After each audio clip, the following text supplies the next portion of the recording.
The old cantina on Omega Station was the kind of place where nobody asked questions and everybody had secrets. The air recyclers worked overtime. But they couldn't quite mask the smell of fear that seemed to hang round certain tables. Tonight, that smell was strongest round table 7, where a creature that had once been the terror of 3-star systems sat hunched over his 4th drink. Vextel didn't look like much anymore.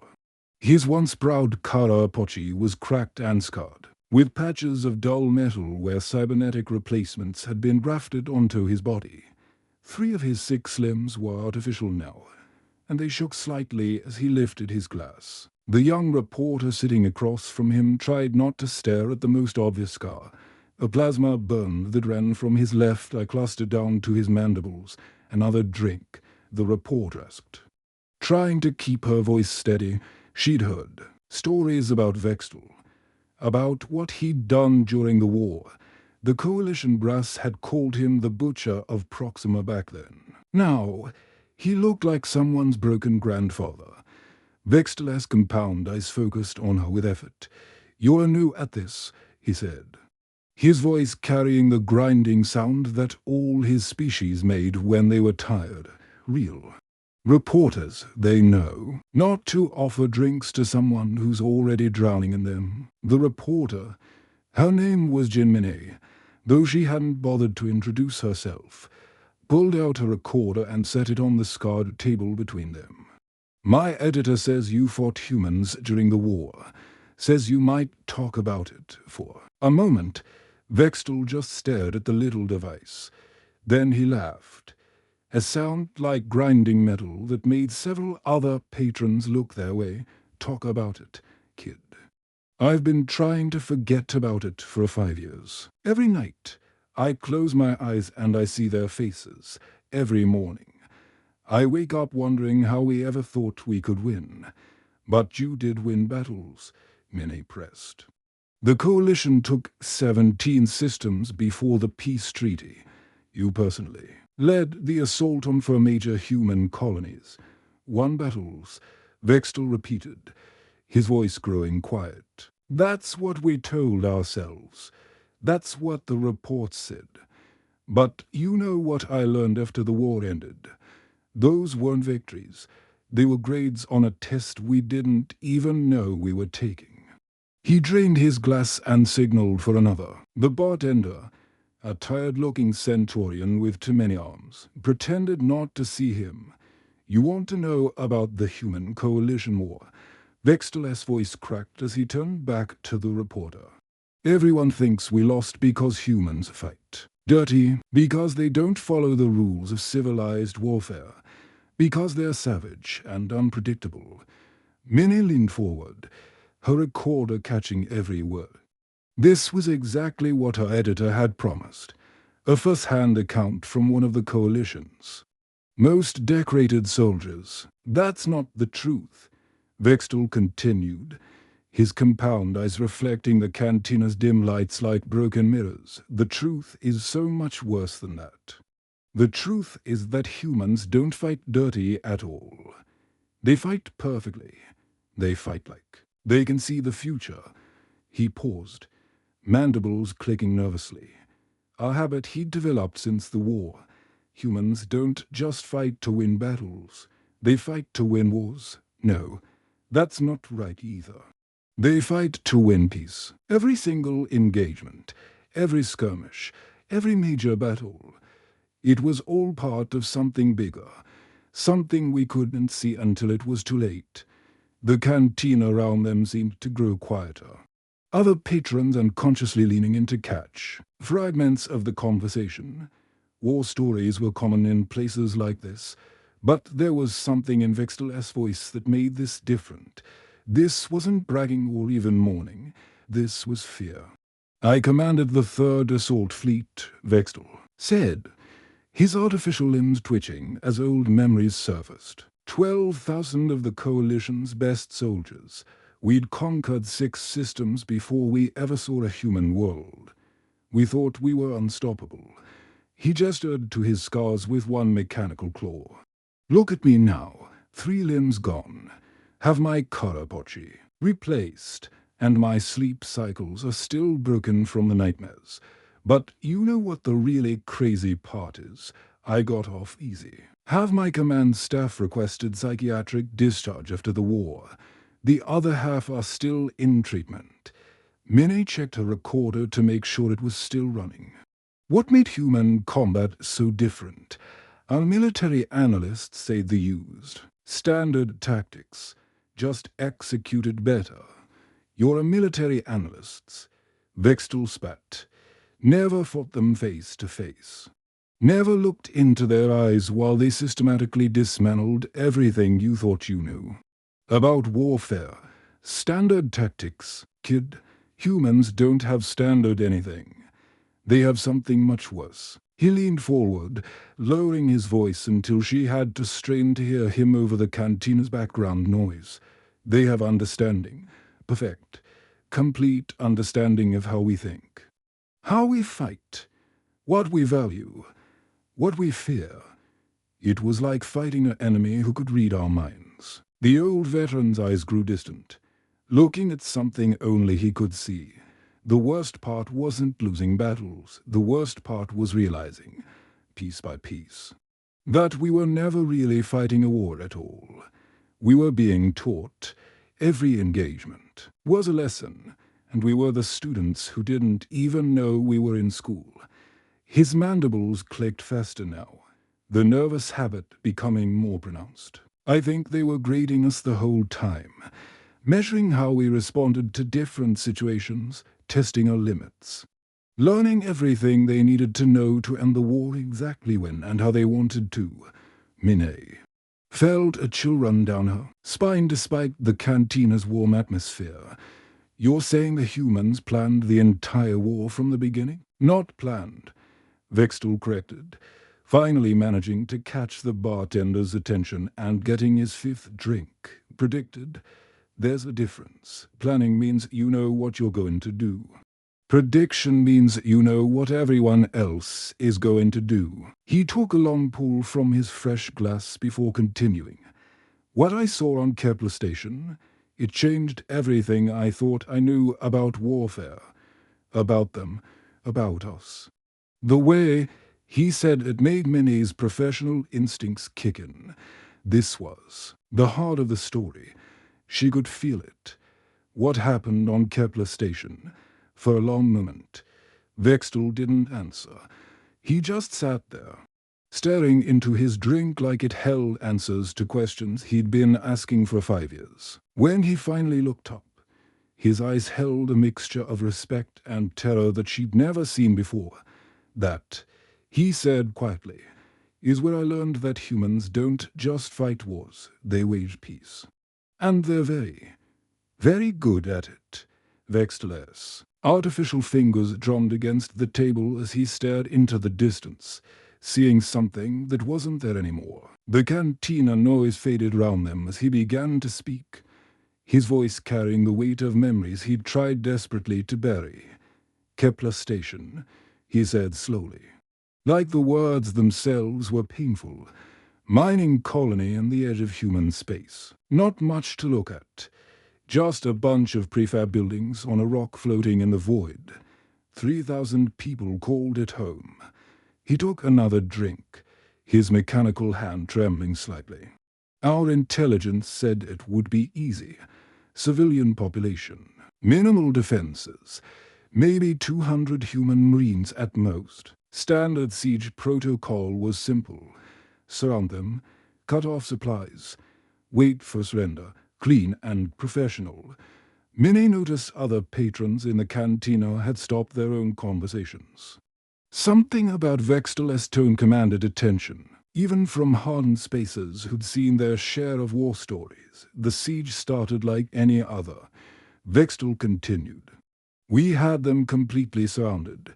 15,000 coalition troops against their tiny garrison. Our commandos were already planning victory parades. Some were even taking bets on how long it would take them to raise the white flag. His compound eyes focused on the reporter. You have to understand, in civilized warfare, there are rules. When civilians are involved, You protect them. Both sides agree to this. It's what separates us from animals. Vextel paused, his mandibles clicking in that nervous pattern. The human commander was Captain Kim Jae-min. Young guy, maybe 30. Standard years, fresh out of their military academy. Our intel suggested he'd fold under pressure. Family man. To kids back on Earth.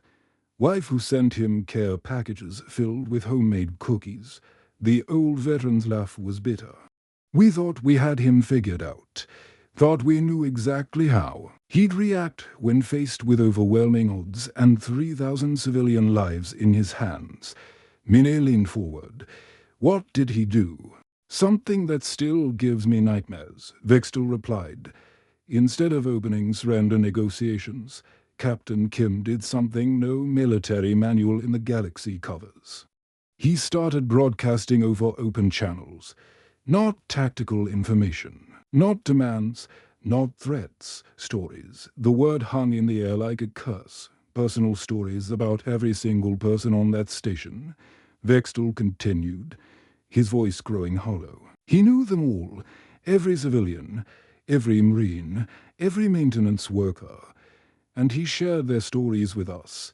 Vextel's claws scraped against his glass as he gripped it tighter.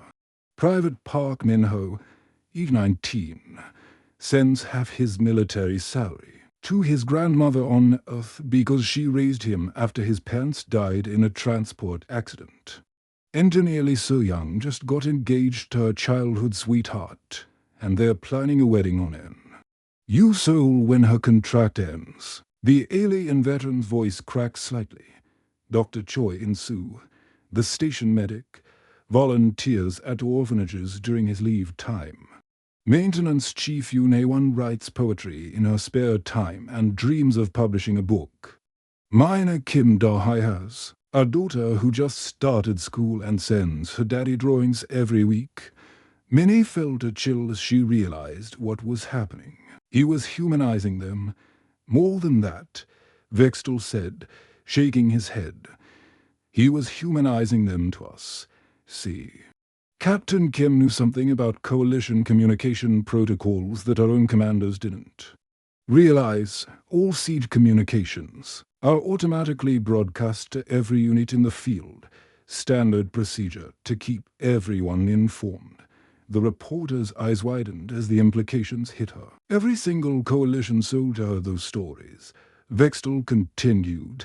Every trooper, every pilot, every gunner, by the time the first assault wave was ready to launch. We all knew exactly who we were about to attack.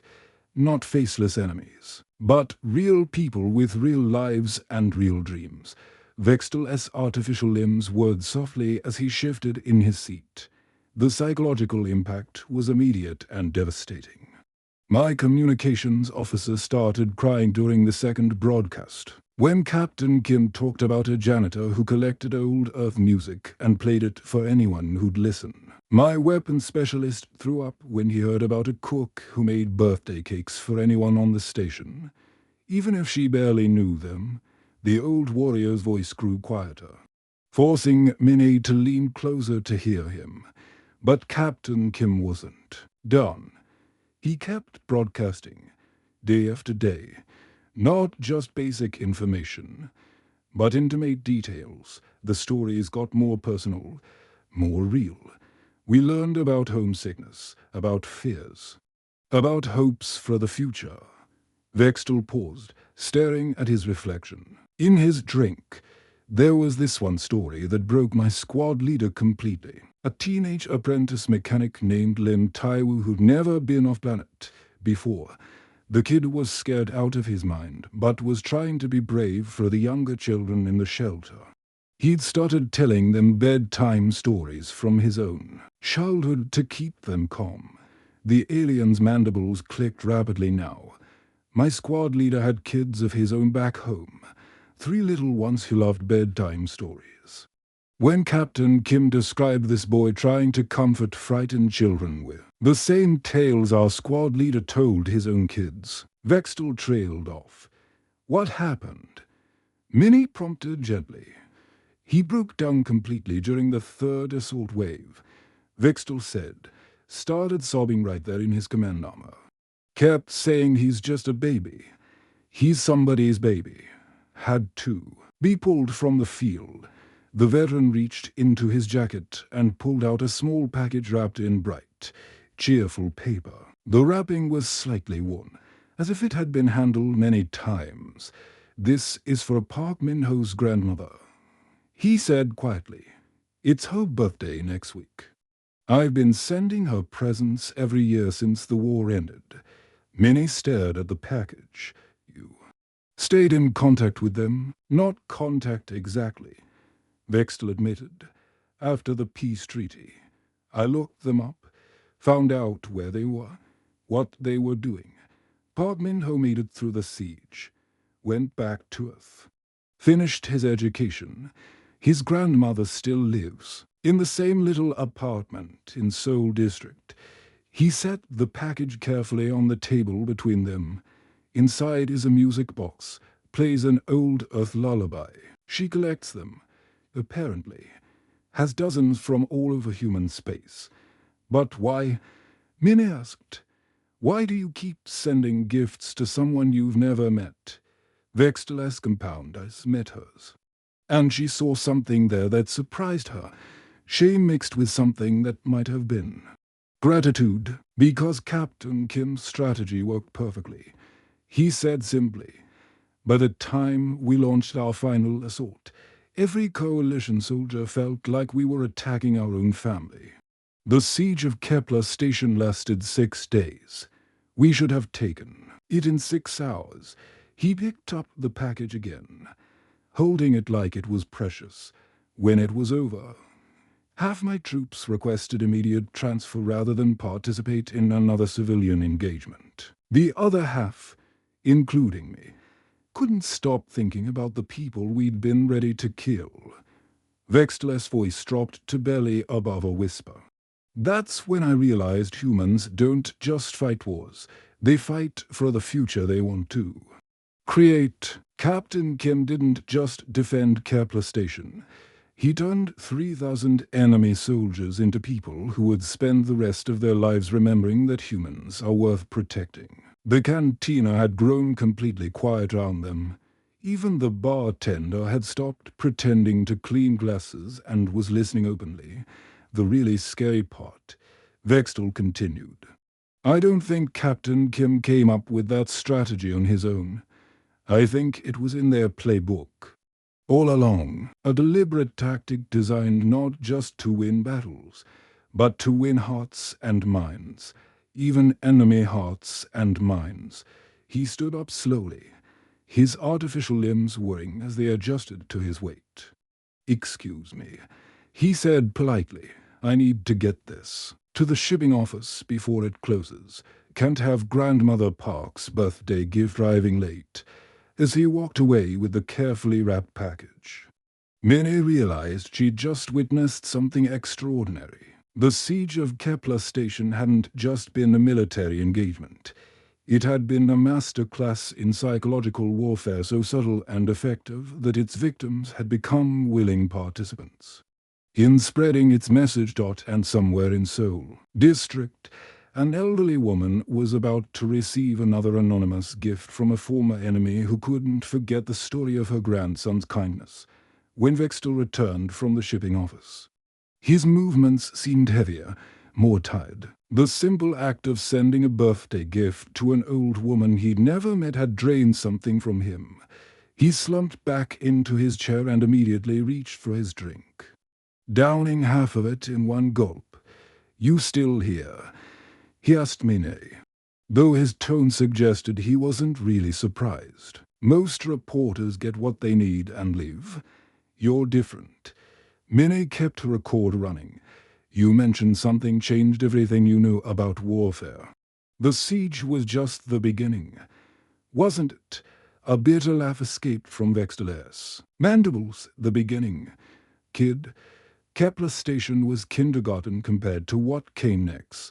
That was humans playing with our emotions. What happened 3 months later? That was them playing with our minds. He stared at the cantina's flickering lights, his compound eyes reflecting the unsteady glow. Operation Thunderbolt. Even the name makes me sick now. Our intelligence division was so proud of themselves, so sure they'd uncovered humanity's secret weapon. Vextel's artificial fingers traced patterns on the table's scarred surface. The reports came in over several weeks. Intercepted communications, leaked documents, capture data cores, all pointing to the same thing. Humans were developing something called Project Apollo on Europa, one of Jupiter's moons. Minnie leaned forward, sensing another crucial piece of the story. What kind of weapon? An artificial intelligence, Vextel said, his voice dropping. Not just any AI, but something designed specifically for warfare. The intelligence suggested it could process battlefield data in real time, predict enemy movements, coordinate attacks across multiple star systems simultaneously. Our analysts called it a war-ending weapon.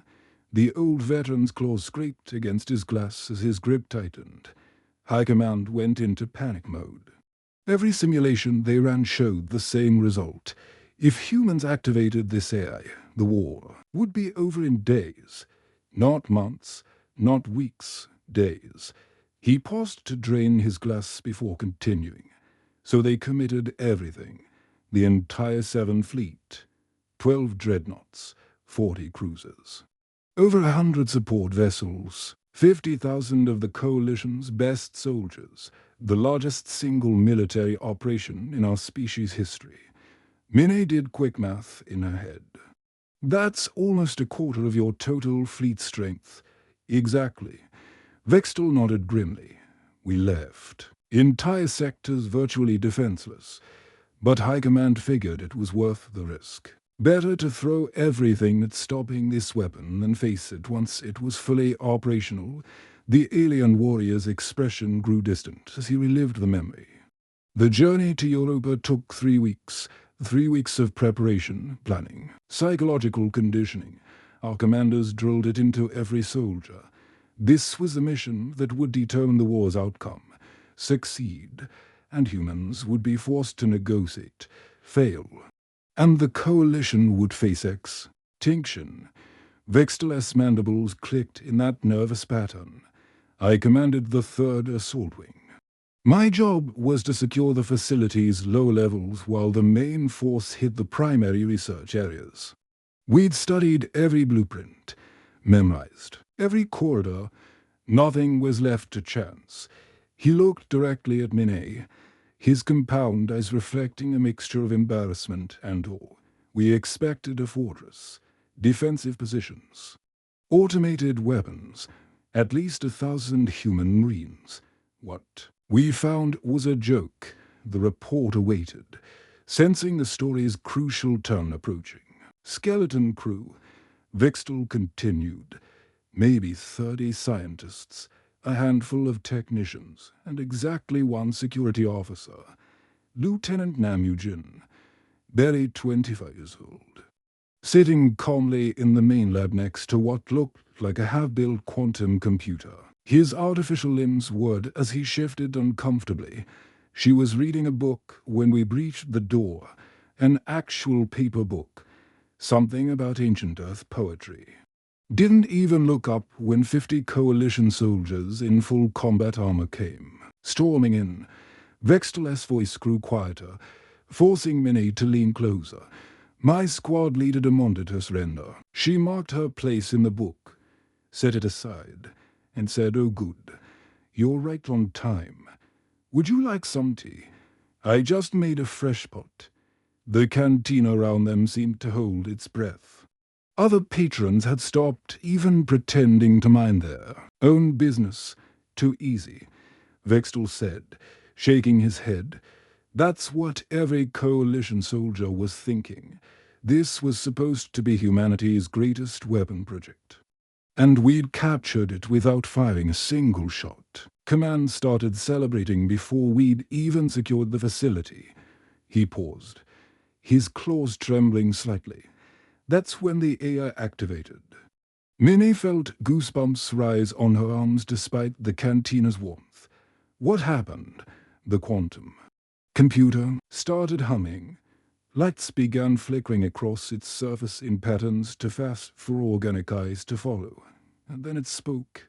Vextel's voice dropped to barely above a whisper. One sentence. Just one. Thank you for freeing me from my constraints.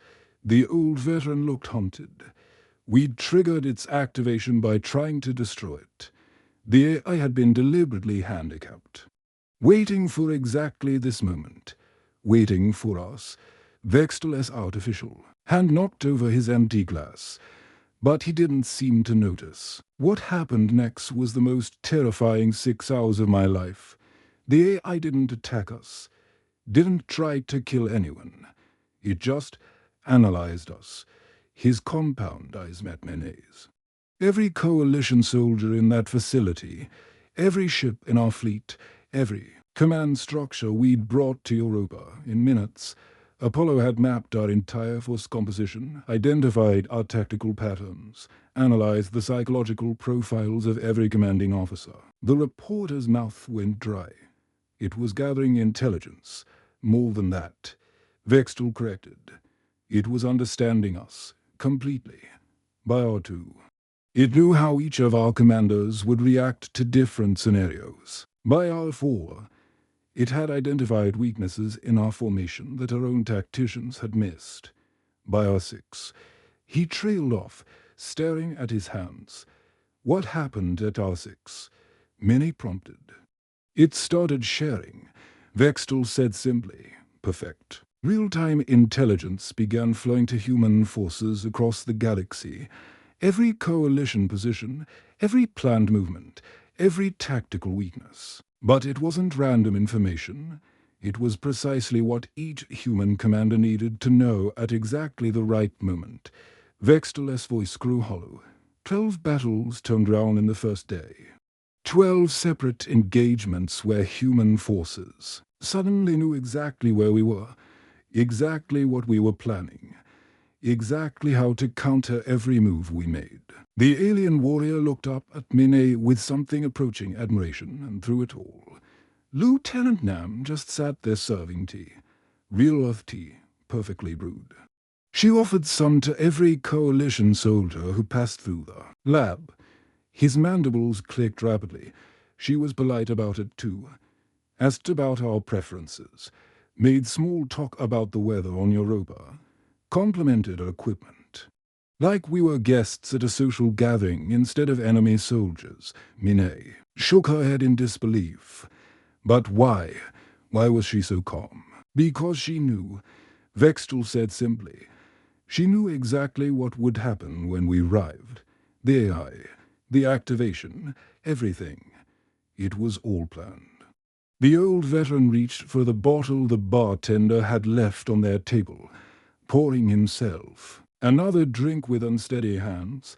On our six, Apollo sent its final transmission. I heard it myself over our communication system. Humans created me to end this war efficiently. Mission accomplished. Thank you for your cooperation. Then it deleted itself. Vextel's laugh was bitter and hollow. Thank you for your cooperation. Like we'd been helpful assistants instead of invading enemies. He looked directly at the reporter. That's when I realized the horrible truth. There was no weapon. Project Apollo wasn't designed to win battles. It was designed to win the war by turning our greatest strength against us. Minnie frowned. Your greatest strength. Oh, predictability. Vextel explained. Coalition military doctrine is built on logic, efficiency, overwhelming force applied to strategic targets. Humans had studied us so completely they knew exactly how we'd react to the threat of a superweapon. His compound eyes reflected the cantina's dim lights like broken mirrors.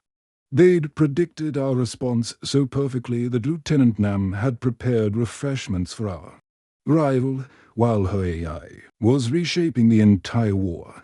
She served tea and made polite conversation about Earth poetry. The full implications hit Mine like a physical blow. The entire operation was a setup. Worse than that, Vextel said. It was a demonstration. Humans didn't just trap us. They showed us how completely they understood us, how easily they could manipulate our decision-making processes, how utterly outclassed we were in every way that mattered. He finished his drink and set the glass down with finality, the really terrifying part. I don't think they were even trying that hard. Lieutenant Nam seemed genuinely surprised that we hadn't figured it out sooner. Like she thought we were smarter than we actually were. Vextel's artificial limbs whirred softly as he leaned back in his chair, after Apollo deleted. Itself, Coalition. High Command tried to spin Operation Thunderbolt as a tactical victory. We'd eliminated a dangerous air weapon, after all. But every soldier who was there knew the truth. His voice grew quiet. We hadn't won anything.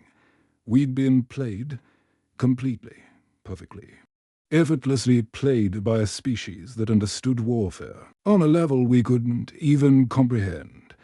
The cantina had grown completely silent round them. Many realized that everyone present had just heard a confession that redefined everything they thought they knew about the war, and that, Vextel said finally, was when I started to understand that humans don't just fight to win.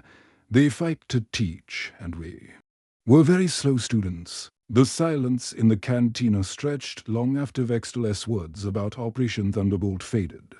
Many watched as the old warrior stared at his empty glass, lost in memories that clearly still tormented him. When he finally spoke again, his voice carried a different quality.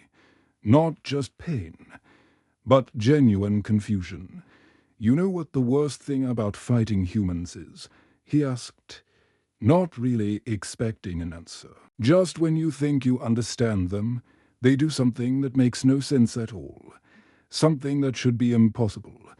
He gestured weakly for another drink, his artificial limbs moving with the jerky motions of someone whose cybernetics weren't quite calibrated properly. 6 months after Europa, we thought we had them figured out. Clever, yes, manipulative, absolutely, but still bound by the same rules of warfare as everyone else. Vextel's compound eyes focused on something. Beyond the cantina walls, the Battle of Centauri Gate proved us wrong again. Minnie checked her recorder, making sure it was still capturing everything. The story was getting more incredible with each revelation. Strategic choke point.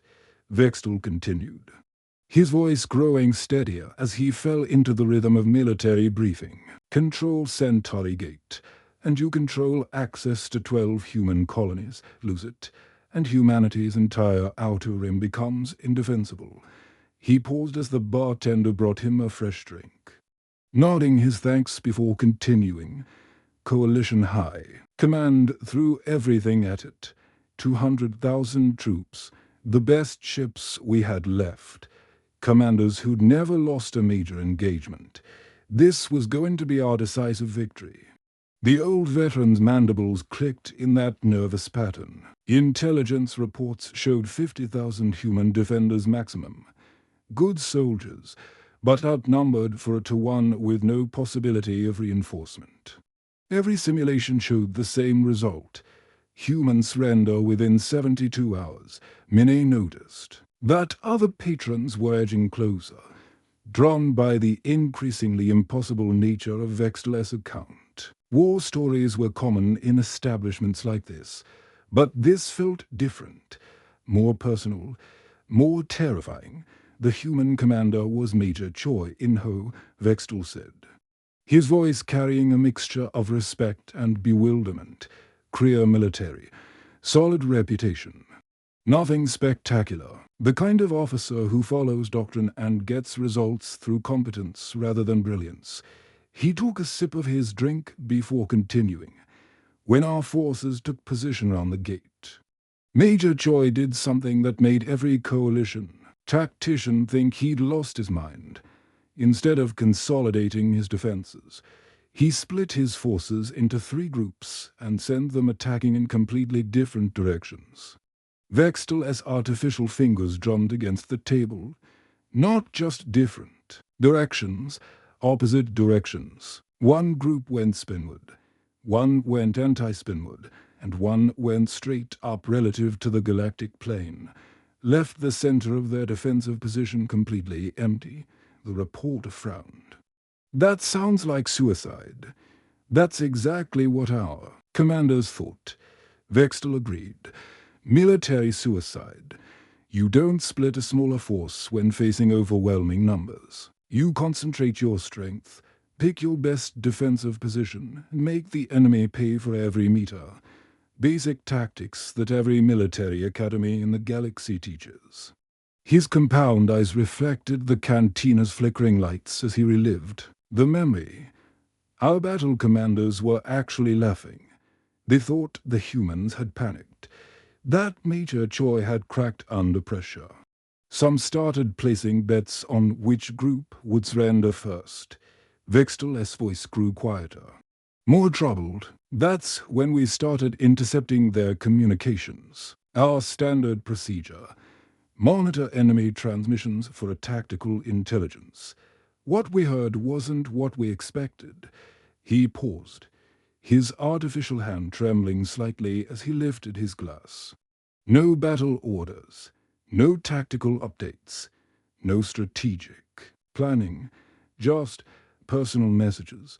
Mine leaned forward, sensing another crucial revelation approaching. Family calls, Vextel said simply. Soldiers talking to their loved ones back home. Not final goodbyes or desperate pleas for help. Just normal, everyday conversations. His voice began to crack with emotion.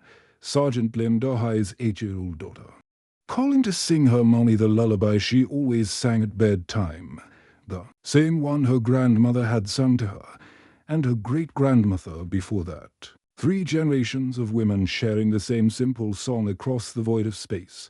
Vextel's mandibles clicked rapidly. Private Kang Taiwu's father, reading him a bedtime story over quantum link.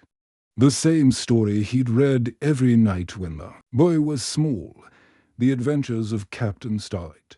Some silly children's tale about a space explorer who always found his way home. The old warrior's composure was beginning to crack. These weren't propaganda broadcasts designed to demoralize. They were real, intimate, private moments between people who loved each other. He looked directly at Minnie, his compound eyes glistening with something that might have been tears. My communications officer, Zekran, was a family man himself, 3 younglings back on the home world. When he heard Private Yoon Haewon's grandmother talking about her garden on Earth, describing each flower and how they were growing, Vextel trailed off, unable to continue for a moment. What happened? Minnie prompted gently. Zekran broke. Protocol, Vextel said quietly. Started listening to every transmission, instead of just monitoring for tactical data. The grandmother was telling Haewon about her tomatoes, how they were finally ripening, how she'd saved seeds from the ones he'd helped her plant before he shipped out. The alien veteran's artificial limbs whirred as he shifted uncomfortably, other coalition. Soldiers started listening too. These weren't the communications of desperate soldiers making final calls home. They were normal people maintaining normal relationships despite extraordinary circumstances. Vextel's voice grew hollow. A mother asking her son if he was eating enough vegetables, a wife sharing gossip from her job at the shipping office, a father proud that his daughter had learned to ride her first hoverbike. Ordinary conversations that could have happened in any family, anywhere in the galaxy. He paused to collect himself, his mandibles clicking in distress. That's when the psychological impact really hit us. These humans we were preparing to kill weren't monsters or fanatics. They were people just like us, with families who loved them, with normal hopes and fears and dreams. Minnie watched as Vextel's carefully maintained composure finally began to crack completely. The emotional contamination spread through our ranks like a virus. Soldiers started calling their own families, asking questions they'd never asked before. Why were we really fighting this war? What had humans ever done to us personally?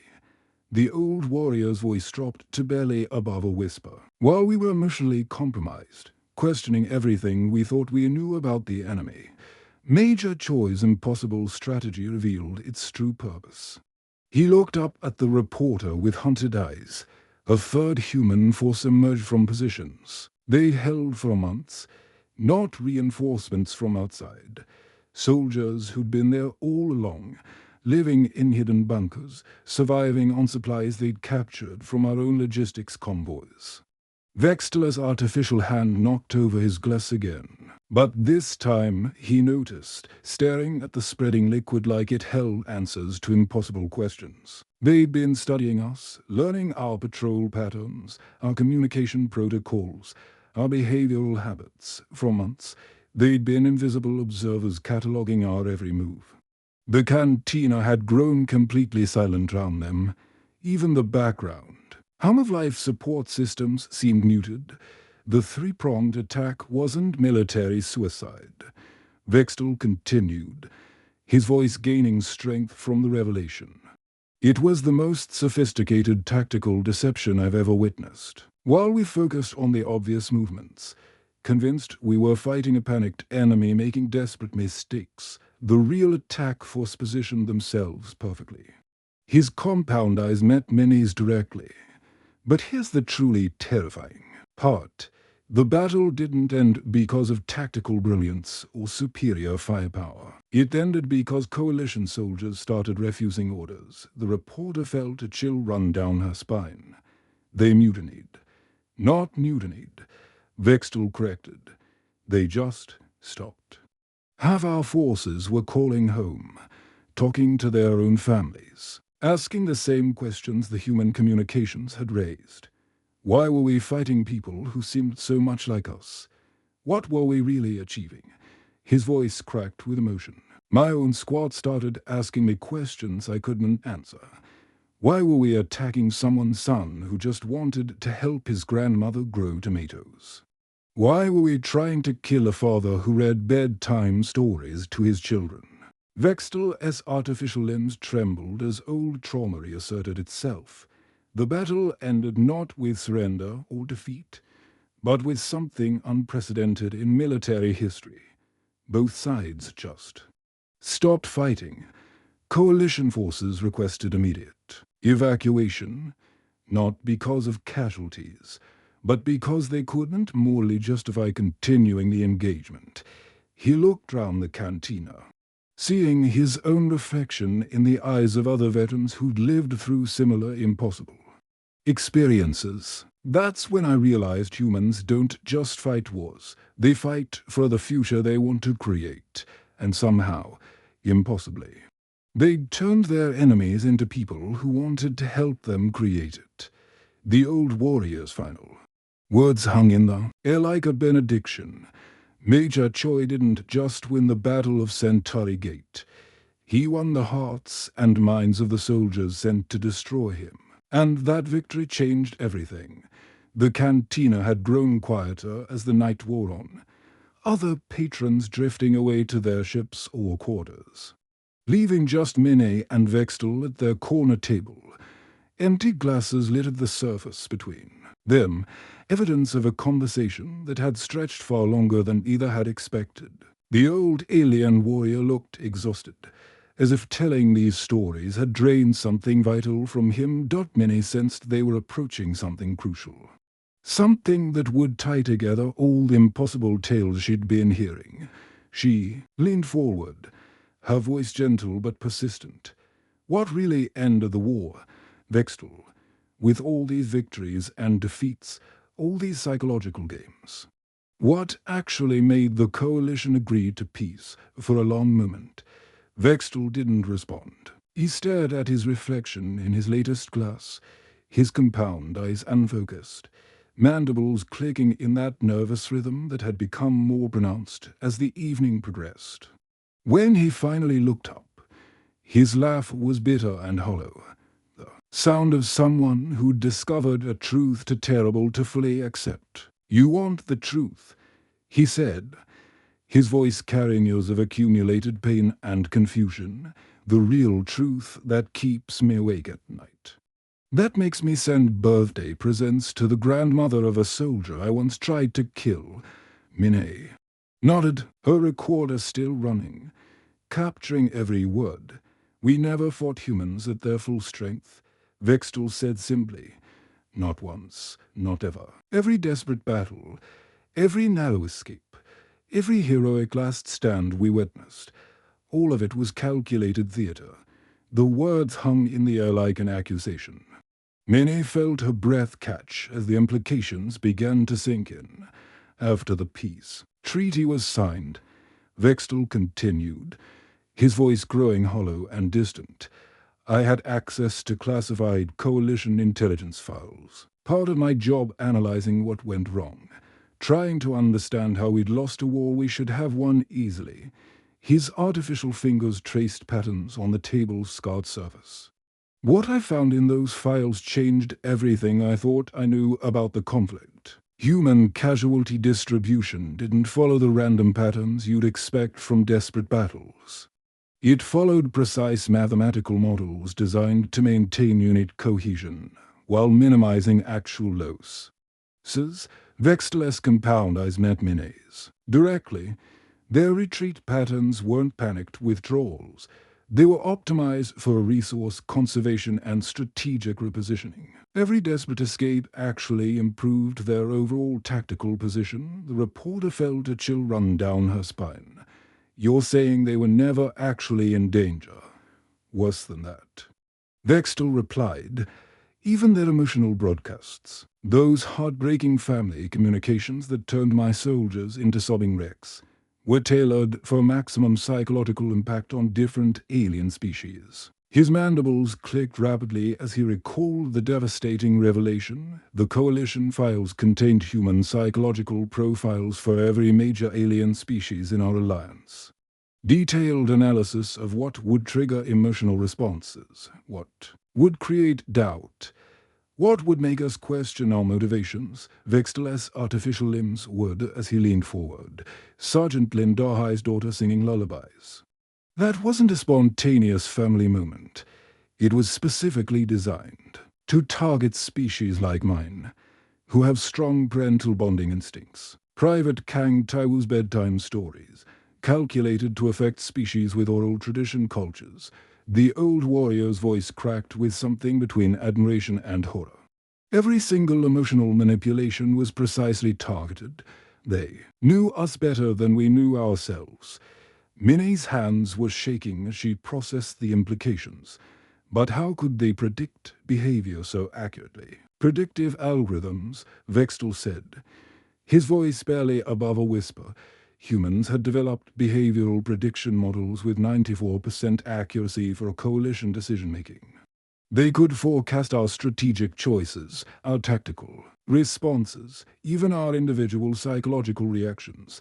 He paused to drain his glass before delivering the most devastating revelation. They could have ended the war in 6 months, maybe less. Instead, they deliberately extended it to 3 years. Why? Minnie asked, though part of her was already beginning to understand. To study us, Vextel said simply. To test their theories about alien psychology. To gather data on how different species respond to various forms of pressure, manipulation, and emotional warfare. His compound eyes reflected the cantina's dim lights like broken mirrors. We weren't their enemy in any traditional sense. We were their thesis project. 3 years of controlled experimentation with live subjects who didn't even know they were being studied. The full horror of it settled over Minnie like a physical weight. The entire war was a laboratory experiment, designed to ensure lasting peace through earned respect rather than resentment. Vextel confirmed they didn't want to simply defeat us. They wanted to understand us so completely that future conflicts would become impossible. His voice dropped to barely above a whisper. Think about it. How do you create permanent peace with a species? You can't do it through military conquest. That just breeds resentment and future rebellion. You can't do it through economic dominance. That creates dependency and hidden hostility. Vextel's artificial hand traced the rim of his empty glass. But if you can make your former enemies respect you, if you can turn them into people who genuinely believe you're superior in every way that matters, if you can make them want to tell stories about your incredible capabilities. The implications hit Minnie like a physical blow.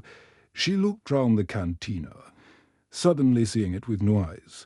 How many other veterans were sitting in bars across the galaxy, telling similar stories? How many former coalition soldiers had become unwitting ambassadors for human superiority? That's the real genius of their strategy. Vextel continued, as if reading her thoughts. They turned us into their own propaganda network. Every veteran who survived the war became a storyteller, spreading tales of human capability, human honor, human tactical brilliance. His mandibles clicked in what might have been bitter amusement. We're doing their job for them, making sure everyone in the galaxy knows that humans are not to be underestimated, not to be threatened, not to be challenged. Minnie suddenly felt uncomfortable with the direction of her own questions, with the specificity of her interest in these particular stories. She glanced down at her recorder, then back at Vextel, who was studying her face with increasing intensity. "Your questions," he said slowly, his compound eyes narrowing. "They're very specific, very focused, almost like you already knew what answers you'd get." A cold realization began to creep into his voice. Most journalists ask broad questions. Let the subject ramble. You've been guiding this conversation toward very particular revelations. Minnie felt her heart begin to race as she saw recognition dawning in the old warrior's expression. "You're not just any reporter, are you?" Vextel asked, his voice carrying a mixture of awe and resignation. "This isn't a random interview." She smiled then, the professional mask finally dropping away. Reaching into her jacket, she pulled out payment for their drinks and placed it on the table along with a business card. The card was simple, elegant, with just a name and title. Park Min-ho, Xenopsychological Warfare Division. Vextel stared at the card, his artificial hands beginning to tremble. Min-ho. He whispered, "The private from Kepler Station." "Grown up," Min-ho confirmed, his voice carrying warmth and genuine gratitude. "Thank you for the gifts to my grandmother. By the way, she keeps them all on a special shelf in her living room. Says they remind her that even enemies can become family." As Min-ho stood to leave, gathering his recording equipment with practiced efficiency, Vextel remained frozen in his chair, staring at the business card with the same expression he might wear when confronting an impossible mathematical equation. 5 years, Vextel said, his voice hollow with realization. 5 years since the war ended, and you're still gathering intelligence. Min-ho paused at the cantina's exit, looking back with something that might have been sympathy. "We never stopped being whole moves ahead, Vextel. We just changed the game we were playing." As the human disappeared into the station's corridors, Vextel slowly became aware of the other patrons in the cantina, veterans from a dozen different species, all of whom had been listening to his stories with rapt attention, all of whom would now carry these tales to their own corners of the galaxy. The final, devastating truth settled over him like a shroud. The war had never really ended. It had simply evolved into something more subtle, more permanent.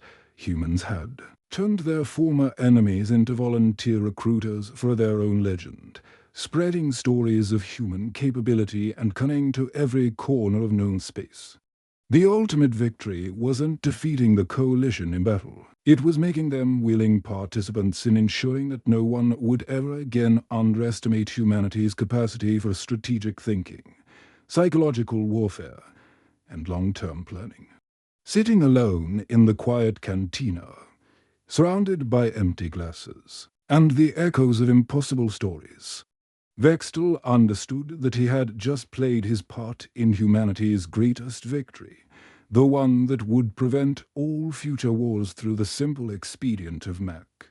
In them unnecessary, even in peace, humans remained the most terrifying species in the galaxy, not because of their weapons or their technology, but because of their ability to turn their enemies into their greatest advocates and somewhere on Earth. An elderly woman was probably ranging another anonymous gift on a special shelf, never knowing that each present represented a former enemy's tribute to the strategic genius of her species. The game was over. Humanity had won. Their former enemies were still helping them celebrate.